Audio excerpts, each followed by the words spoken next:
Jurassic world trilogy first movie Jurassic park के 22 साल बाद आई थी और इसी गैप पे चलते ये movies original Jurassic park movie से इतनी कनेक्टेड नहीं थी, मगर जुरासिक वर्ल्ड रीबर्थ की कहानी सेकंड ट्रायलॉजी के सिर्फ 5 साल बाद की है, तो इसमें बहुत चांसेस हैं कि जुरासिक वर्ल्ड ट्रायलॉजी से बहुत सारे इंटरेस्टिंग रेफरेंस मिले। तो आइए जल्दी से जुरासिक वर्ल्ड ट्रायलॉजी का रिकैप कर लेते हैं ताकि हम रीबर्थ, मेरा मतलब जुरासिक वर्ल्ड रीबर्थ को देखने के लिए एकदम रेडी हो जाएं।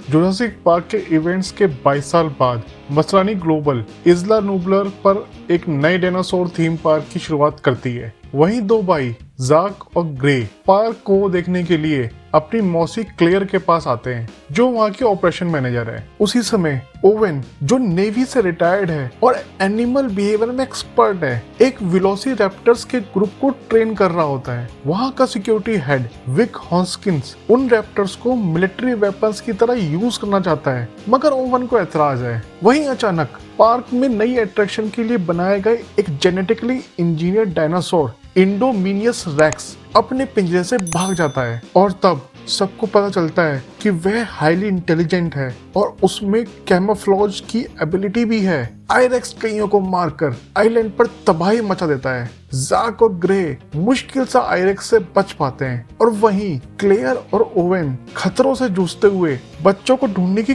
कोशिश कर रहे होते हैं। मसरानी आयरेक्स को रोकने की नाकाम कोशिश करता है और उसी चक्कर में उड़ने वाले डायनासोर आजाद होकर आइलैंड पर आतंक मचा देते हैं। हॉस्किंस पूरे ऑपरेशन को टेक ओवर करके रैप्टर्स की मदद से आयरेक्स को ढूंढने में कामयाब तो हो जाता है, मगर तभी ये रिवील होता है कि आयरेक्स में रैप्टर्स का डीएनए है और इसके चलते रैप्टर्स आयरेक्स को अपना अल्फा यानी बॉस मानकर इंसानों के खिलाफ हो जाते हैं। आखिरकार जब कोई और रास्ता नहीं बचता तो क्लेयर आयरेक्स से लड़ने के लिए टीरेक्स को आजाद कर देती है। ओवेन बचे हुए रैप्टर में से एक ब्लू को अपनी तरफ करने में कामयाब हो जाता है और फिर ब्लू और टीरेक्स मिलकर आयरेक्स को एक डेडली फाइट में हरा देते हैं, जिसको मोजासोरस पानी में घसीटकर मार देता है। मूवी के एंड में बचे हुए लोग आइलैंड से निकल जाते हैं और इज़ला नूबलर फिर से वीरान हो जाता है।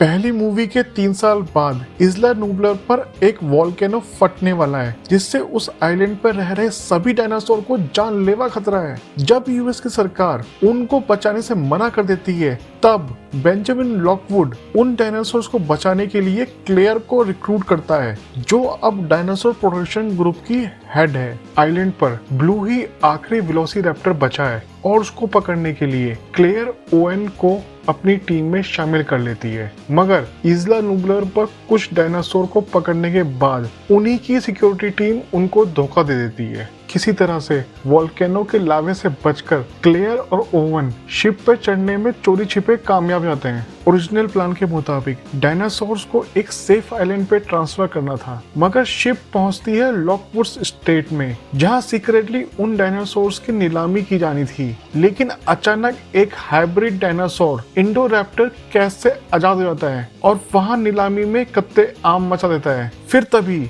ब्लू की एक हीरोइक एंट्री होती है और वो इंडोरैप्टर से खतरनाक लड़ाई में उसको हरा देता है।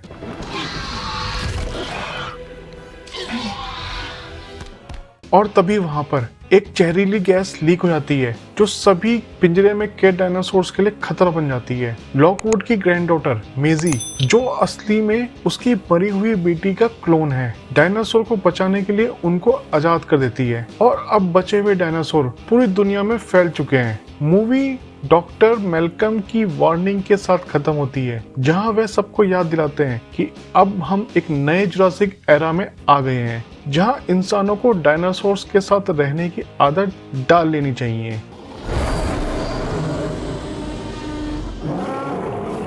लॉकवुड स्टेट इंसिडेंट के 4 साल बाद अब डायनासोर्स अर्थ पर फ्रीली घूम रहे हैं। इसी बीच बायोसिन जेनेटिक्स ने इटली में एक डायनासोर की सैंक्चुरी बनाकर उन पर चोरी छुपे इलीगल जेनेटिक एक्सपेरिमेंट्स कर रही है। उधर दुनिया की नजरों से बचकर क्लेयर और ओवन मेजी को पाल पोस रहे हैं कि तभी कुछ बदमाश मेजी और बीटा, जो कि ब्लू का बच्चा है, दोनों को किडनैप कर लेते हैं। इधर क्लेयर और ओवन मेजी को ढूंढने निकलते हैं।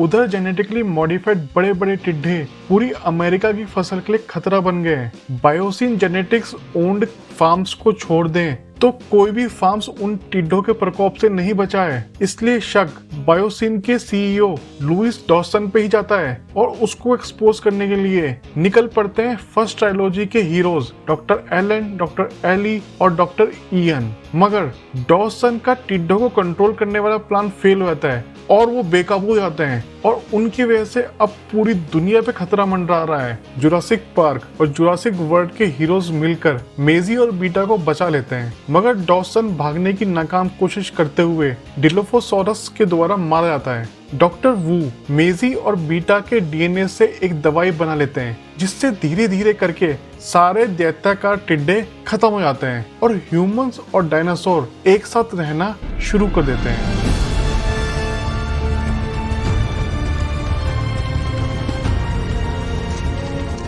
तो ये था तीनों मूवीज का एक छोटा सा recap. Jurassic world rebirth dominion के 5 साल बाद स्टार्ट होती है। जो डायनासोर अर्थ पर फैल गए थे वो एक एक करके मर गए क्योंकि अर्थ का एटमॉस्फेयर उनको सूट नहीं किया।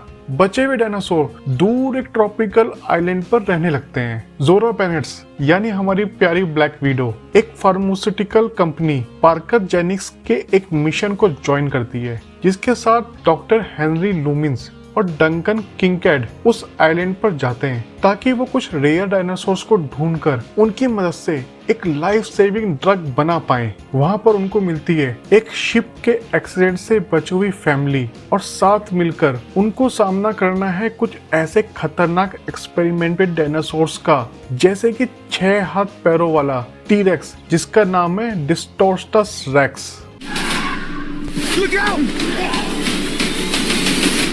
Let's go.